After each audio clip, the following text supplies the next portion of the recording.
దేశానికి మాత్రమే రాజధాని ఉంటుంది తప్ప రాష్ట్రాలకు రాజధాని అనేది కాన్స్టిట్యూషన్ లో లేదు. శ్రీపట్నం నుంచి ఎంఏ తీసుకోండి, విజయవాడ నుంచి విఐ తీసుకోండి, గుంటూరు నుంచి జియుఎన్ తీసుకోండి, మాది గన్ అని పేరు పెట్టండి. జగన్ రెడ్డి మరీ ఇంత తేడాగా ఉన్నావేంటి జగన్ రెడ్డి? నీ స్క్రిప్ట్ రైటర్ నిన్ను ఎదవని చేస్తాడని నీకు అర్థం కావట్లేదు అనుకుంటా. నీ స్క్రిప్ట్ రైటర్ ఏది రాస్తే అది ప్రెస్ ముందుకు వచ్చి వాగేస్తున్నావు, పిచ్చోడు అయిపోతున్నావు జగన్ రెడ్డి నువ్వు.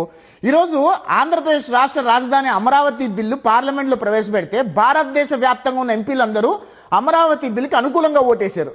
కానీ నీ వైఎస్ఆర్ కాంగ్రెస్ పార్టీ ఎంపీలు మాత్రమే వ్యతిరేకంగా ఓటేశారు. అంటే వైఎస్ఆర్ కాంగ్రెస్ పార్టీ ఆంధ్రప్రదేశ్ రాష్ట్ర అభివృద్ధికి వ్యతిరేకమని స్పష్టంగా అర్థమైపోయింది. వైఎస్ఆర్ కాంగ్రెస్ పార్టీ ఆంధ్రప్రదేశ్ రాష్ట్ర అభివృద్ధి చెందితే చూసి ఓర్చుకోలేదని కూడా స్పష్టంగా ఆంధ్రప్రదేశ్ రాష్ట్రపతి అర్థమైపోయింది. జగన్మోహన్ రెడ్డి అనే వ్యక్తి ఆంధ్రప్రదేశ్ రాష్ట్ర ద్రోహి అని కూడా స్పష్టంగా అర్థమైంది జగన్మోహన్ రెడ్డి. అయినా అమరావతి పేరు మా వి గన్ అని మార్చమంటున్నావేంటి?